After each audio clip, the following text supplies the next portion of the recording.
Hej. Jeg ved godt, jeg sidder lidt anderledes, end jeg plejer. Men vejret var så godt, at jeg tænkte, jeg går ud. Så jeg snakker lidt højere, fordi jeg er udenfor. Der blæser lidt. Og vi bor tæt på en trafikeret vej. Så der kommer nok nogle lyde en gang imellem. Men vi laver den her Get Up and Chat med Alkymisten. Og den her gang, så tager vi begge to og får kittet op i den her. Og jeg har allerede sådan lavet forarbejdet. Jeg har skrevet alle deres numre ned, og hvad de forskellige numre symboliserer. Og så har jeg valgt den her til at putte på dem her. Fordi det er den, jeg tænker passer allerbedst med en alkymist. Så jeg får lige lavet dem her, sat dem sammen med både den ene pakke og den anden pakke. Så kommer jeg tilbage til jer bagefter. Hej. Så fik jeg lige gjort det. Her ligger dem, der er flest af indtil videre. Så det er dem, der nok kommer i de her store containers. Så jeg henter lige dem, jeg har i min anden. Så kommer jeg igen. Så fik jeg lige hentet de flere store af dem her. Og derefter så tænker jeg måske, at den næststørste container måske skal være flere af. Så jeg har hentet nogle flere af dem. Dem, der ikke var i brug i den anden. Så lad os komme i gang. Jeg vil lige fortælle, hvorfor at jeg ikke fik lagt nogen op i sidste uge. Det var fordi, jeg ikke havde overskud til det. Lige nu, der er jeg i gang med at bekæmpe en depression. På grund af nogle omstændigheder, der er sket i mit liv. Som så gør, at nogle dage har jeg ikke overskud til særlig meget. Så det var det, jeg brugte min tid på at komme ovenpå igen. Så det tænker jeg, I også selv kender. Det her med, at der er tidspunkter, hvor ens overskud ikke er helt stort. Men forrige uge, der snakkede jeg jo om, at vi skulle til Tyskland, hvor det hele det ikke kom særlig meget afsted, fordi jeg mener, jeg snakkede om det. Nå. Men vi kom til Tyskland i søndags. Så vi har fået købt ind det, vi skulle have købt ind. Og fik hentet den hestevogn, vi skulle hente. Men det tog lidt længere tid, fordi vi valgte på vej hjem at køre på landevejen. Så det tager lidt længere tid, end hvad man lige regner med, når det hele kører på landevejen. Jeg kan godt lide sådan, at min skraldespand ikke flyver væk. Sådan er. Så vi tager nummer 3 og sætter på.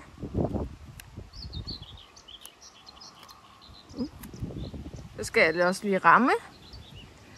Det er dejligt med fugle. Mine ting flyver væk, så jeg henter lige lidt væk.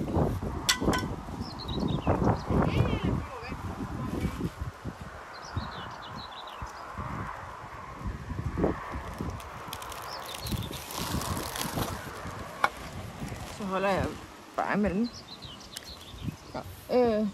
Det jeg vil sige, det var, at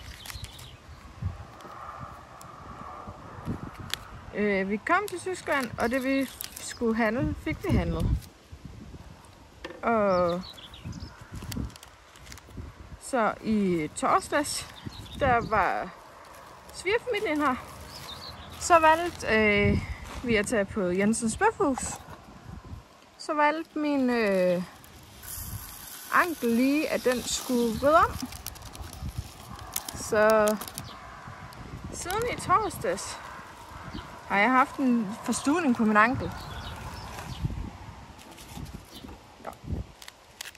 Så den er endelig i bedring nu. Så det er rart.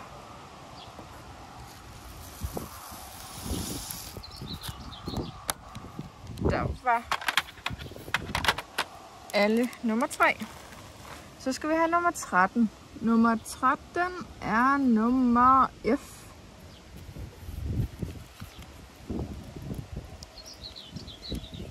Jeg har nemlig lavet en lille seddel, hvor der står, hvad de forskellige numre er.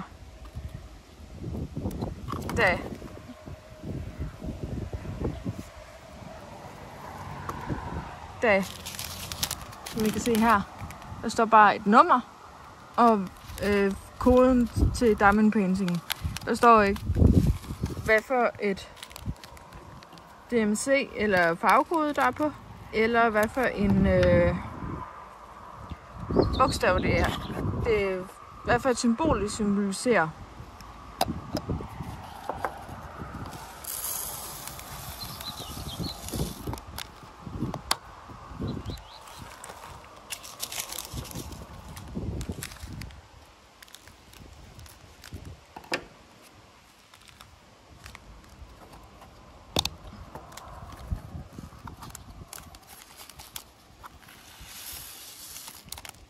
Og dem jeg tænker, der ikke, hvis der ikke er plads til alle sammen, så tænker jeg, at jeg putter dem i ved siden af, så de passer, så de kan passe med, når jeg skal bruge dem. Men det finder jeg ud af lige om lidt, når jeg har fået samlet det sidste op. Sådan der. Så er F færdig. Og så skal vi bruge nummer 7. Nummer 7 og nummer 7. Det er det dejligt nemt.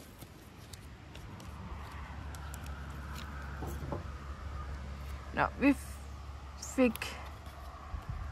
var på Jensens Bøfhus, som sagt, hvor jeg vred om. Så den forstuvning, jeg har svage ankler, fordi at jeg har forstuet den ankel så mange gange, at det halve kunne være løgn.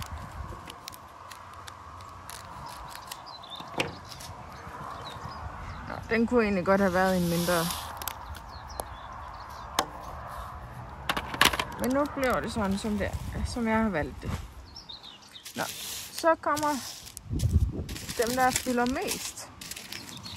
Nummer 17, der er nemlig 5. Nej, der er 6. 2, 4, 6. Der er 8 næsten fulde poser. Og her er der 4 fulde poser. Så vi må se, hvad det passer med. Nummer 17 er K.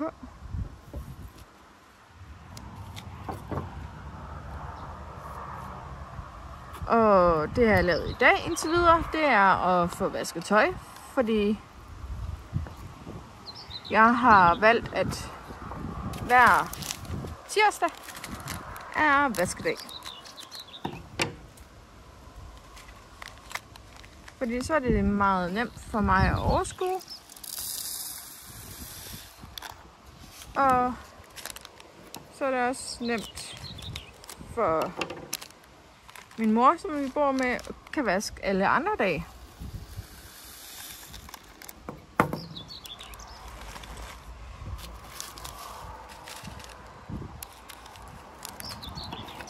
Og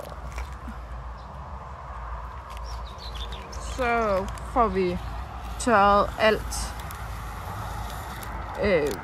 der hedder tøj, men undertøj og håndklæder og strømper. kommer til at være i vores tørretumbler, for vi har jo sådan en tørretumbler. Resten kommer til at hænge udenfor og tørre.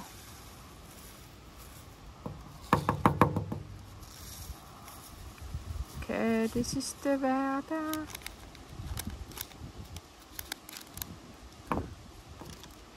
Så der kan være præcis 4 poser i.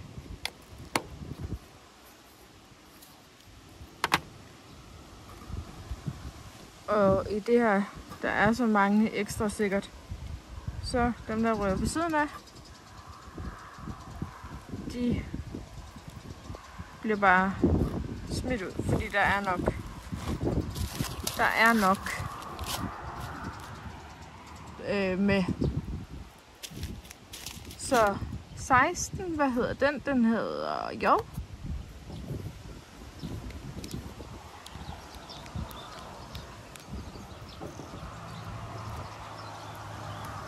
Jeg kunne have sagt K på den her, men det har jeg ikke lyst til. Så den må bare vente.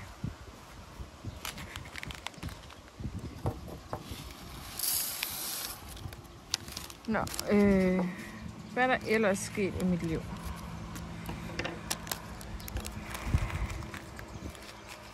I sidste uge.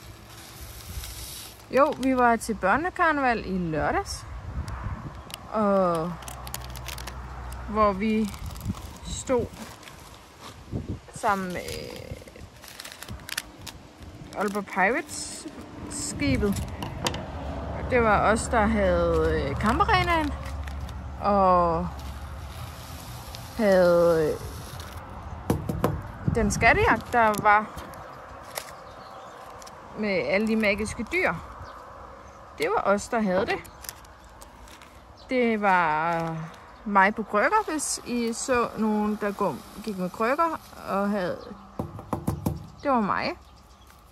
Som sagt, jeg har en lille forstuvning i min ene ankel.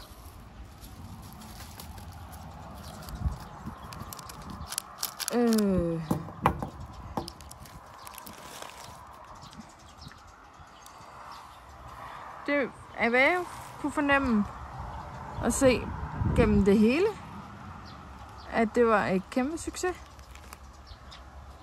Og jeg håber, jer der har været der, også hyggede jer. Fordi det ved jeg, vi gjorde. Helt vildt. Og vi håber, vi kommer med næste år igen. Men der er jo et helt år til, så det finder vi først ud af til næste år. Jeg får lige sat de næste farver. Jeg havde nemlig bare lige klippet dem ud. Og så må jeg lige... Jeg sorterer dem lige i 23, sammen med 23 og alt sådan noget. Så vi ses lige om lidt.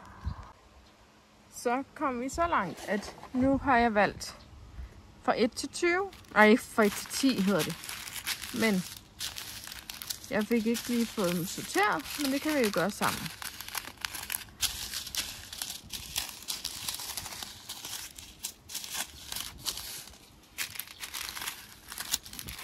Fordi det er så dejligt nemt, når jeg har valgt at starte fra 1 til 10. Så skal jeg også lige vende tallene rigtigt. Det gør det lidt nemmere. Ja, vi har lige nogle fugle, der går fuldstændig amok med deres kvideren. Det er også hyggeligt med... Jeg regnede ikke lige med at høre... Hov, der var en 20'er, der lige sneg sig med.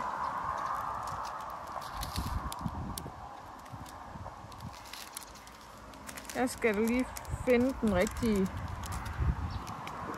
02 og ikke 20.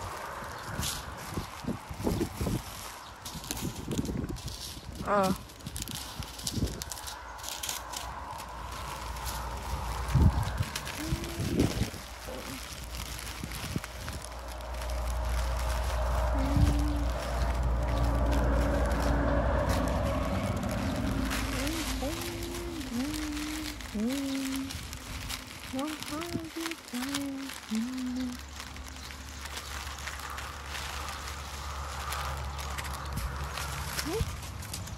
Jeg smider bare.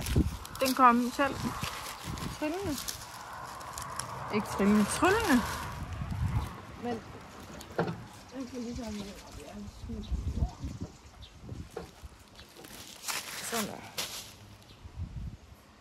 Nå. Jeg tror, de her er de eneste, der skal i den her. De andre kan nok godt komme i de små. Det var der. Nå, hvad har I gået og lavet i den sidste uge? For jeg har ikke rigtig hørt fra jer. Det er 6. Så det kunne rart at høre lidt fra jer. Med hvad I går og laver.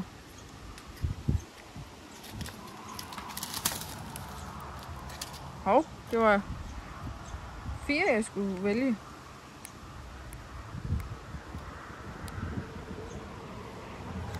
Men heldigvis kunne jeg få den af.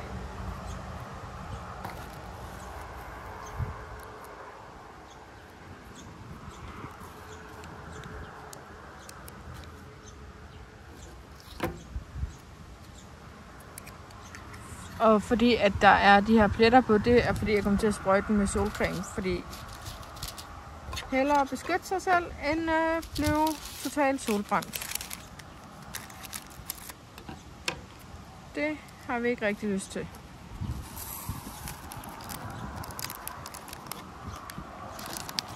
Vi har ikke lyst til at blive solbrændt.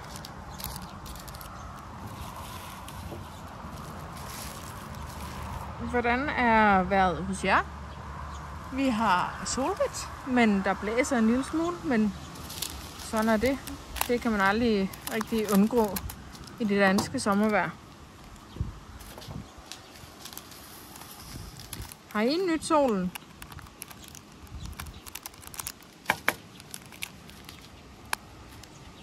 Jeg har de sidste par dage bare siddet i der hvor jeg sidder nu, og siddet og hæklet eller diamond painted. Så det har jeg brugt min tid på. 1, 2, 3, 4, 5, 6, 7.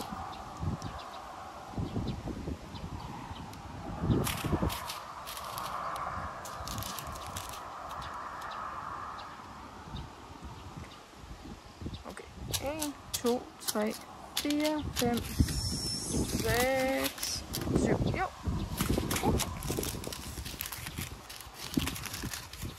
1, 2, 3, 4, 5, 6, 7. Så. Det var der. Det der ved at blive væk fra sig selv, det kan jeg være god til.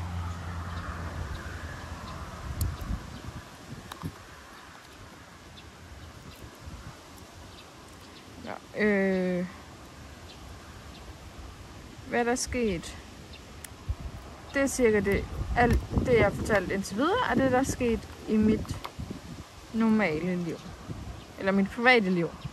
Hvad der er sket i mit diamond painting verden, der er ikke rigtig sket noget.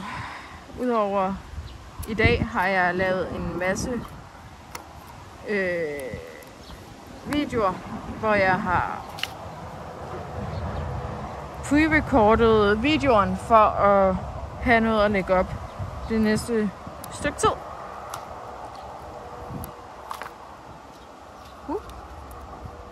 Og så er jeg næsten færdig med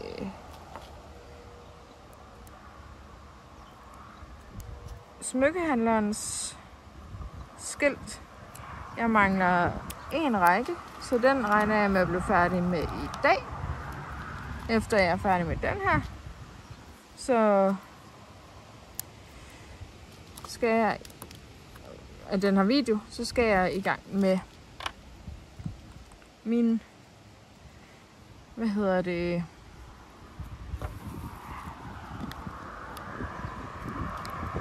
alkymistens, jeg vil sige bolig, det hedder det ikke, deres skilt.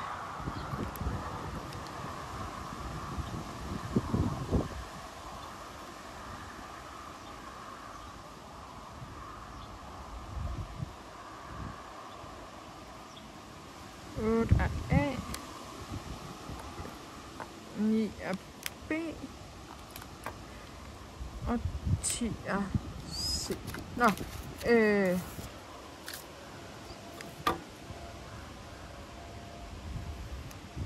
så har jeg for første gang bestilt en mystery billede fra Temu, hvor man egentlig ikke kender billedet, før det er blevet, før man er færdig med at lægge alle ens perler. Eller diamanter, eller hvad man nu kan kalde dem. Så det glæder jeg mig til at prøve. For hvis det er et kæmpe succes og hit, så kan det være, at jeg laver flere af dem. Og det kan være, det er nogen, vi kommer til at finde ud af sammen. Hvad man gør. Og der kører lige en traktor forbi. Vi bor ude på landet, så dem kan man ikke rigtig undgå.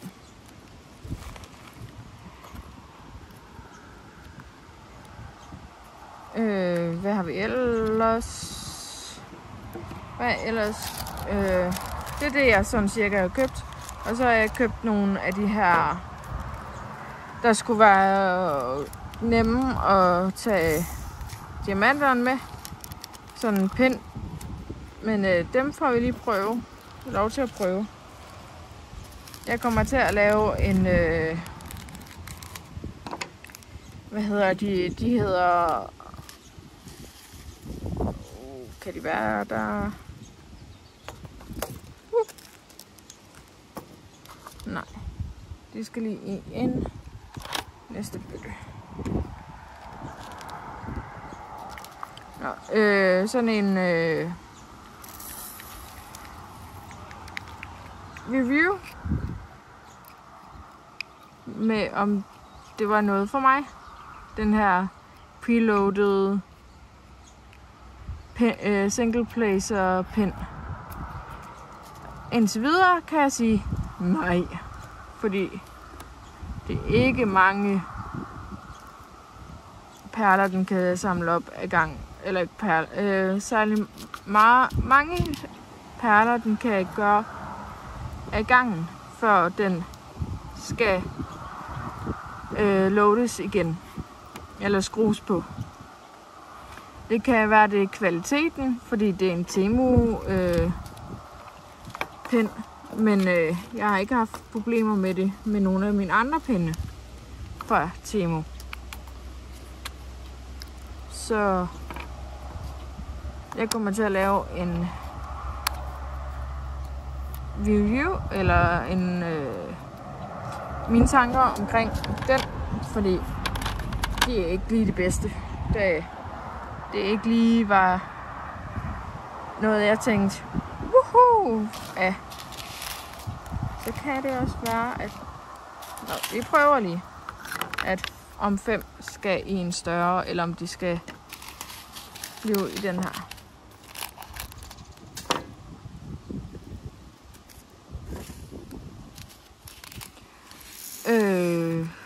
Hvad var det, jeg ville komme med til? Jo, at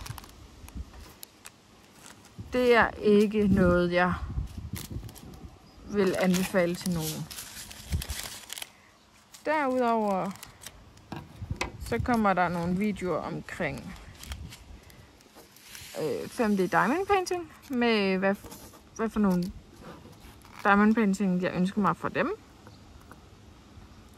gennem deres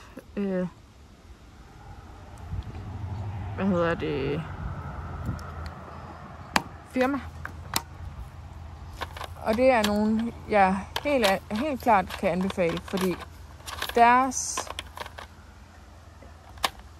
custom service og måde at være på er rigtig søde. Jeg har en gang prøvet, hvor jeg slet ikke fik en farve, som så viste sig, at jeg havde, men det var mig, der havde set forkert, fordi der stod 2 farvekoder på, så hvad for en var det, jeg skulle gå efter. Men så skrev jeg til dem og sagde, hvordan jeg var ledes, at jeg har modtaget det her kit fra jer, og jeg mangler den her farve. Kan jeg ikke huske, om det var 340 eller sådan noget. Men, og så sagde de, at jeg skulle udfylde det her skema. Det gjorde jeg så. Med at det er runde og sådan noget. Så gik der de her 2 uger, som der går, når posten skal afsted. Så fik jeg mange flere den samme farve, både i runden og i firkantet, fordi de kunne se, at jeg havde købt det her en masse af de her diamond painting for at være sikker på, at jeg ikke fik manglede nogle af de andre, så de gav mig både runden og firkantet. Nu skal jeg lige kigge på den rigtige. Så det var et kæmpe overraskelse. Ulempen var dog, at det hele, de havde puttet den i den samme pose. Så der skulle lige bruges et par timer på sorteringsarbejde. Og det var bare det. Kæmpe skud til dem. Det er nogen, jeg kommer til at handle med flere gange. Fordi det er også dem, jeg har, hvis I har set min lager video. Det er også dem, der har lavet den af min forlovede og min søn. Det er i hvert fald et firma. Jeg løfter jer lige. Det er i hvert fald et firma, jeg klart kan anbefale. Hvis I vil give lidt mere for det. Og så kommer der også nogle med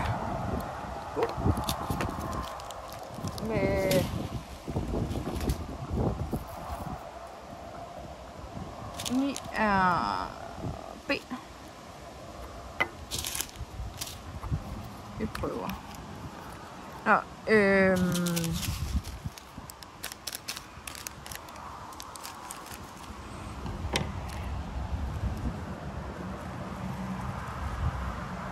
jo, og så har, hvis I har set meget de amerikanske diamond paintings YouTuber, så er de sidste par uger, eller par måneder, lavet det her, man kan kalde det skattejagt, i sin diamond paintings stash, som jeg også har lavet. Så der kommer også en video ud om. Så det er det, jeg har brugt min tirsdag på. Og derudover har jeg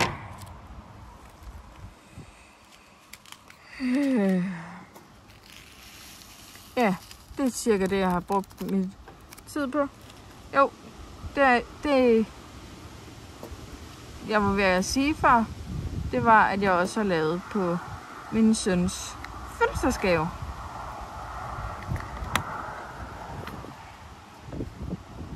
Med den her temperaturtæppe. Nu er jeg endelig kommet i starten af maj, og jeg arbejder på det dagligt, så den kan nå at blive færdig inden den 30.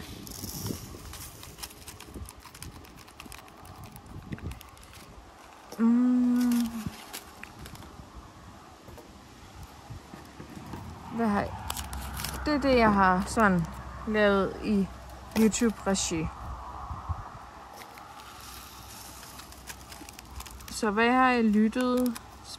Spillet. Det har jeg også lidt. Lyttet. Spillet. Set af serier. Når vi sidder og spiser, så ser vi enten alt efter, om der er kommet nye afsnit ud, så ser vi enten Roasted med Linda P, eller så ser vi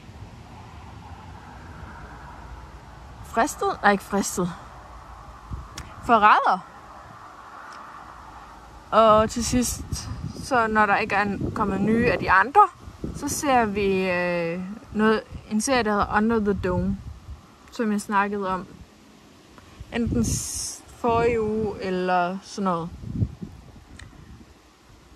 Med hvor de her, hvad kalder man det, mennesker i en lille landsby bliver fanget i en kuppel.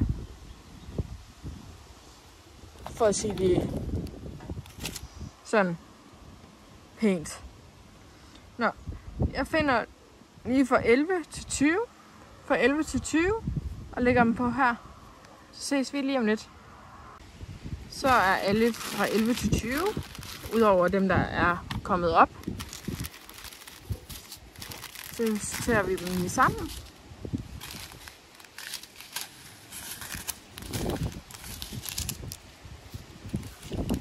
Jeg drejer lige, så I kan se det hele.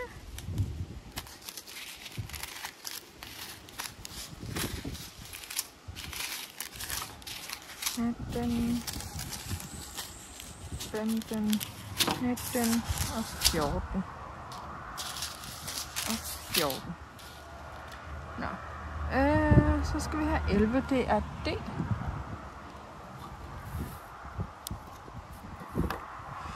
Det ligner også, det er nogen, der kan passe i dem her. 1, 2, 3, 4, 5, 6, 7. 1, 2, 3, 4, 5, 6.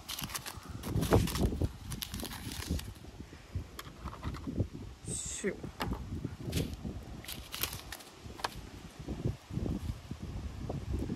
Og det er fra D til N.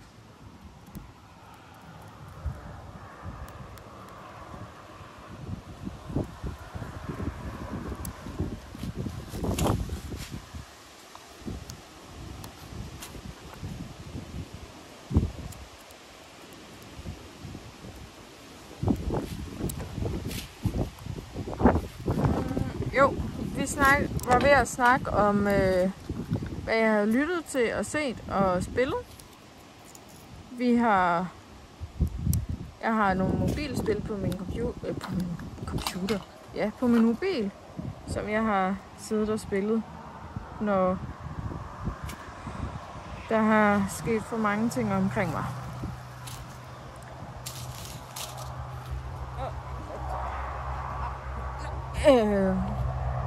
Bare lige for at kunne koble af, fordi det har man nu brug for en gang imellem. Hvor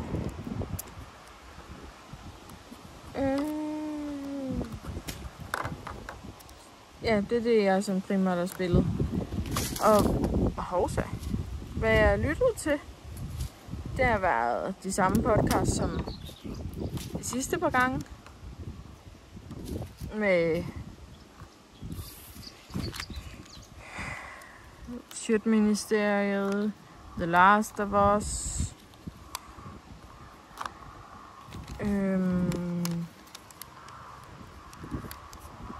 jo, så har vi også set det nyeste afsnit af The Last of Us. Hvad var det, sagde ned til N? Nej, til O.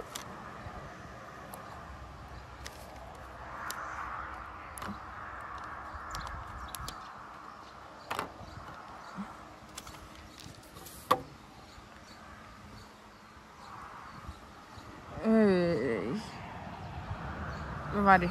Jo, vi har set The Last of Us. Og hold kæft, en nudel. Wow, jeg var overrasket. Jeg har set nogle spillet før jeg blev mor. Men hold kæft, en tårerkanals booster. Det var spillet også. Men hold da kæft, efter man er blevet mor, så kan man godt forstå, hvorfor Joel han valgte, som han gjorde. For jeg ville have gjort præcis det samme, hvis det var min søn.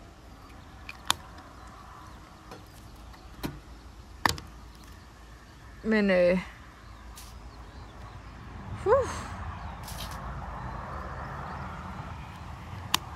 Nå,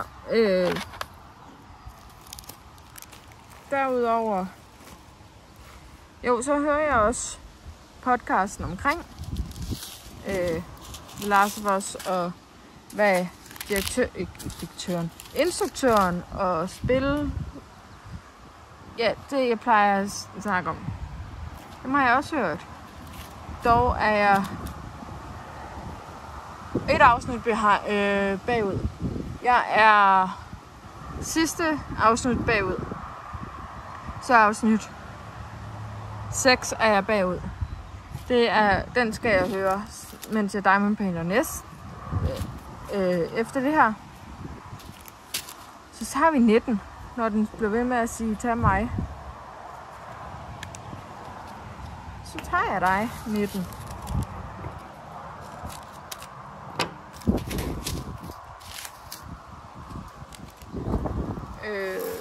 Ja, det er cirka det, jeg har lyttet til. Og så har jeg lyttet til en masse musik, fordi det er en lang tur til Tyskland. Så der hørte vi også lige nogle timers musik der.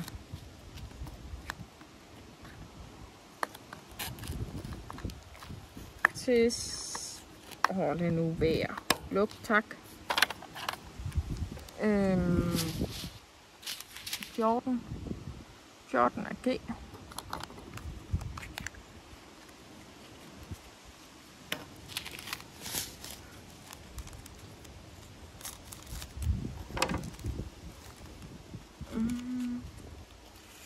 Hvad var det, jeg var ved at snakke om? Det kan jeg ikke huske. Da. Jo, så har jeg også set en masse YouTube. Fordi det er rart at bare lige slappe af med.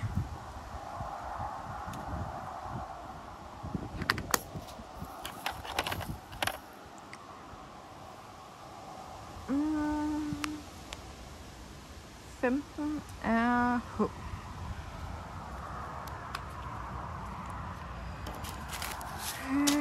Er der mere?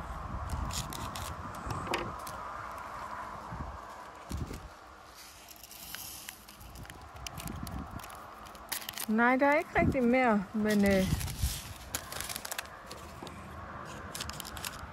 er der noget bestemt, I tænker, vi skal koble på, når vi laver både Kit Up and Chat, men også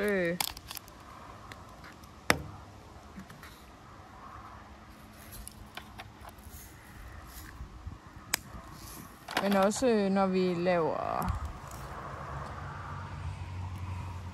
Whip and Chat og alt sådan noget.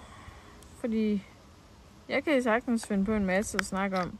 Men hvis det ikke er noget, I synes er spændende, så kan jeg lige så godt lade være. Og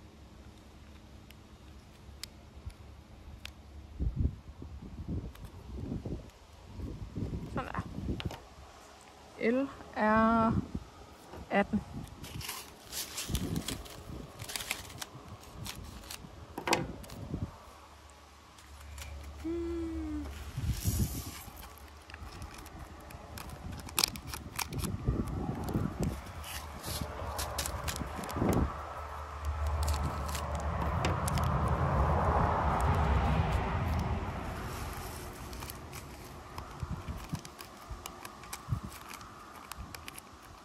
Har jeg mere at snakke om?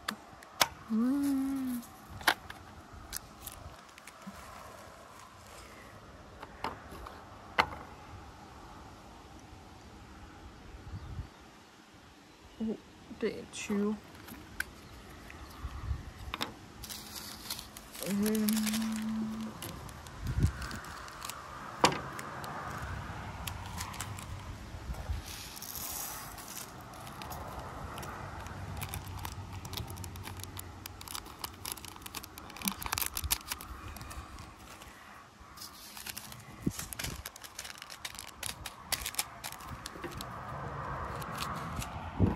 Jeg ved ikke, hvad vi skal snakke om.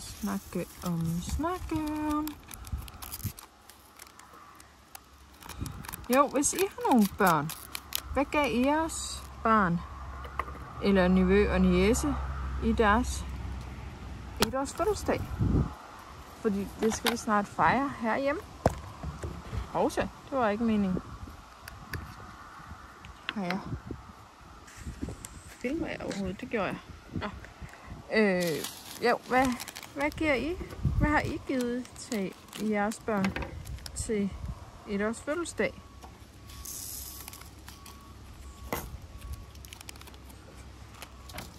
For vi giver det temperaturtæppe, jeg laver. Og så giver vi navnelapper. Og en taske, han kan bruge, når han skal til at starte i institution. Samt tusser sutter med hans navn på. Så tager vi lige det sidste.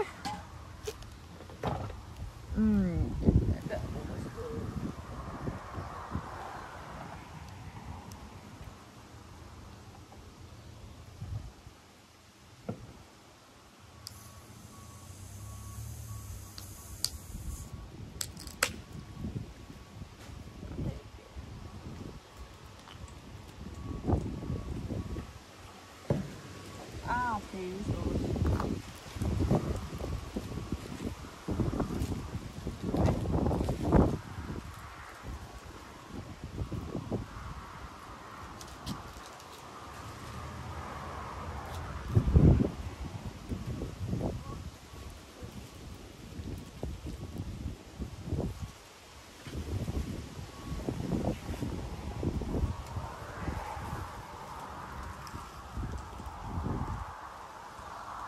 jeg har lige noget plastik, der lige stikker af for mig. Så vi er nødt til at samle op.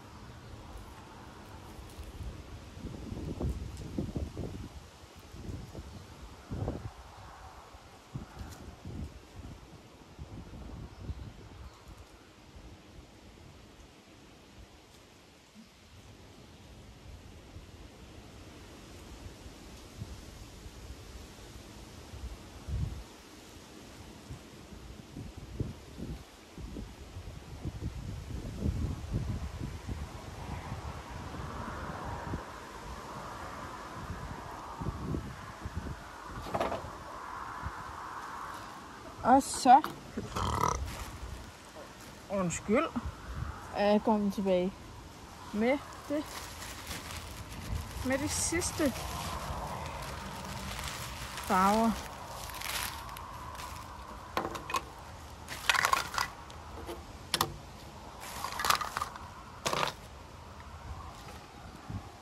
Jeg skulle lige fange det plastik, der vist ikke er fra mig. 23, 21, 25, 22, 24, 22, 27 og 28.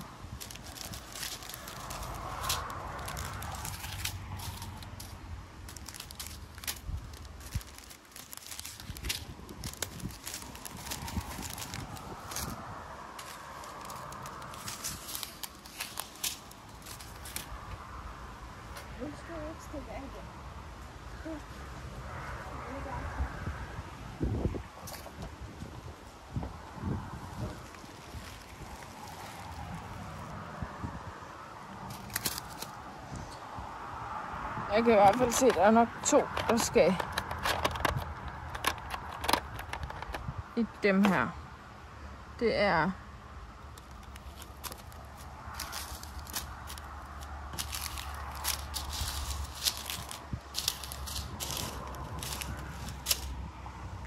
(28) og 23.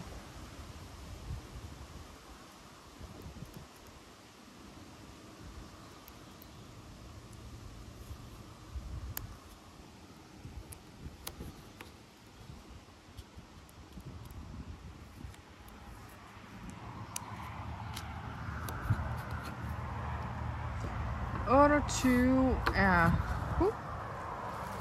ved at flyve væk. Er sat.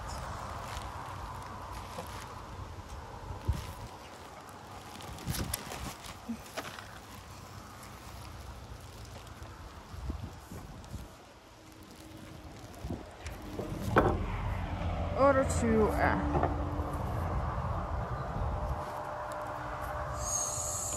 sat.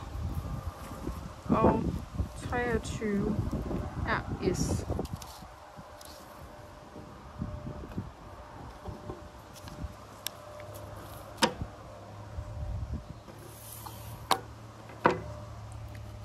Så skal vi have 23. Så tager vi først.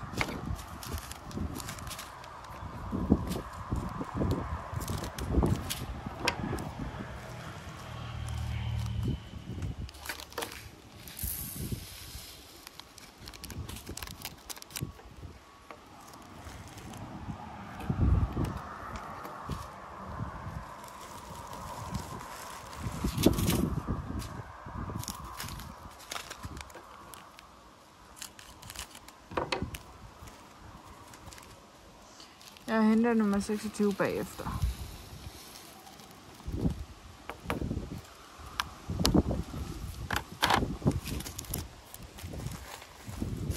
Og så 28.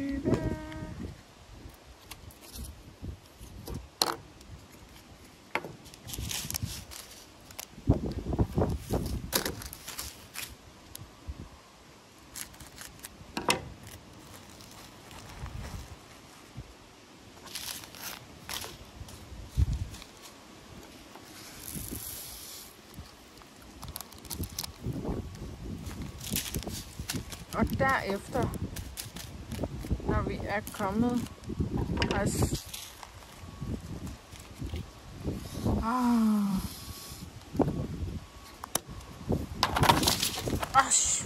der kom der nogle voldsomme vinde lige pludselig.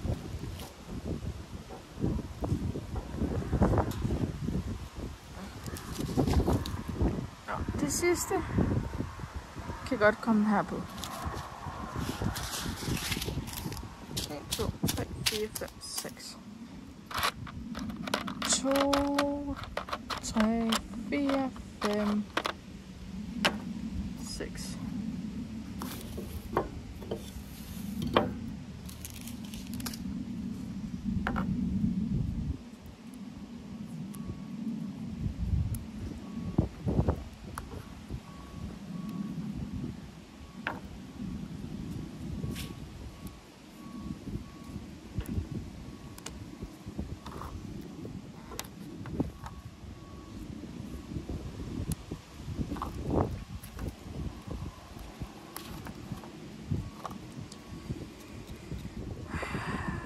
Det kan vi høre bip, det er en lastbil, fordi vi bor ude på landet, lige ved siden af en gyldetank.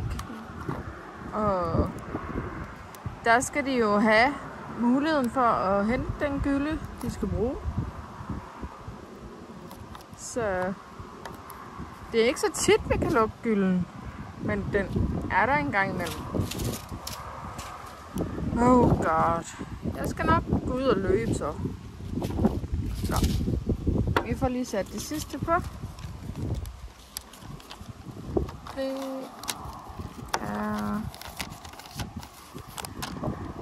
T, X, Y og V. Så går jeg ud på jagt efter ting, der synes, jeg skal flyve væk.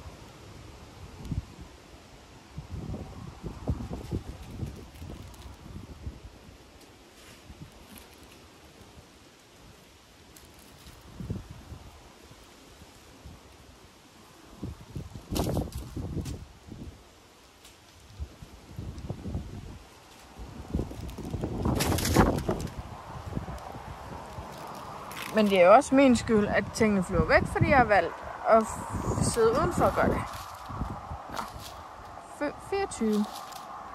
Hvad er du? Du er T.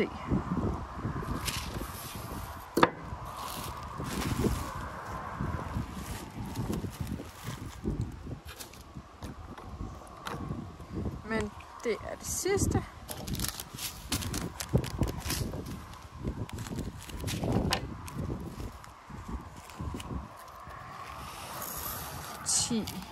Pakker.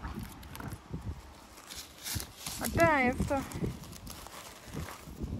er vi færdige i dag.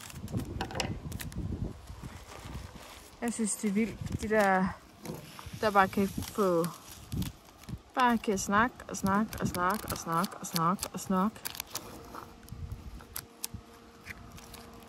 Og har så meget at snakke om. Det kan min hjerne ikke helt kopiere. Nå, 27 er Y.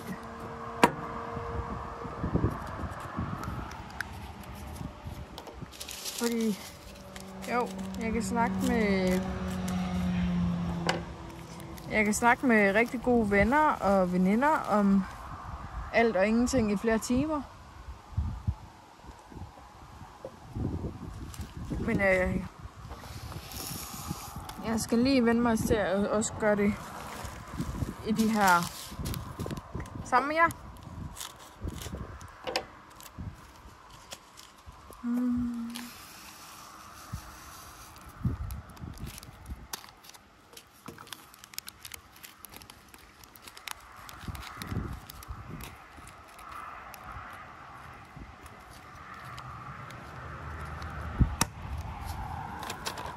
Hvad kommer jeres uge til at gå med? Eller næste uge til at gå med?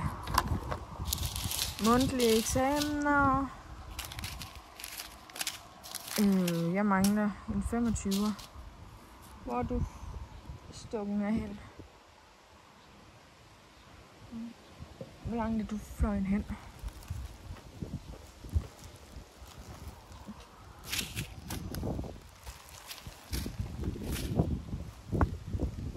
Det må jeg kigge efter bagefter.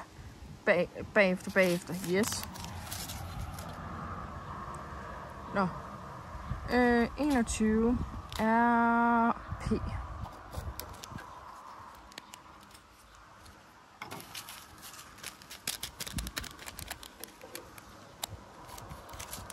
Men jeg skal lede efter 25 et eller andet sted.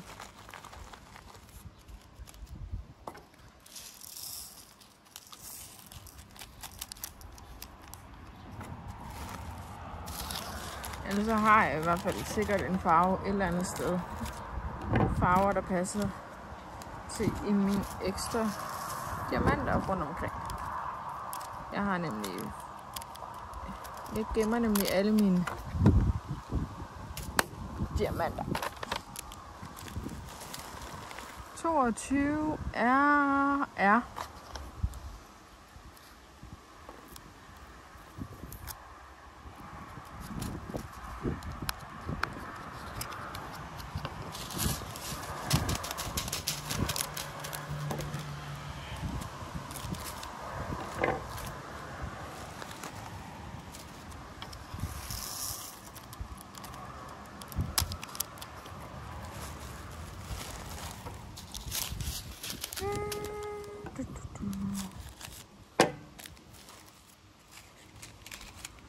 jeg gemmer alle mine ekstra diamanter, fordi jeg skal lave et projekt med alle dem, med min families og min kærestes familie, vores families fødselsdag i diamond painting, hvor vi skriver navnet og hvornår det er fødselsdag og hvad stjernetegn de så er. 26 er X. Hvad for et stjernetegn de så er. Så jeg gemmer dem for at kunne skrive deres navn og alt sådan noget.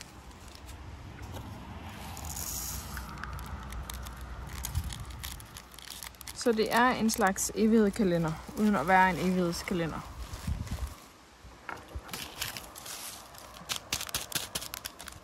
Fordi det er både de afdøde og de levende der kommer til at stå derpå.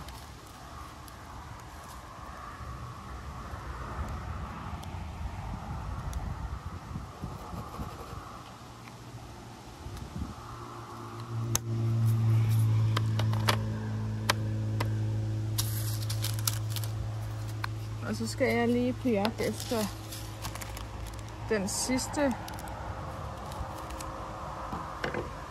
nummer 25, skal jeg på jagt efter. Efter vi er færdige med at snakke. Og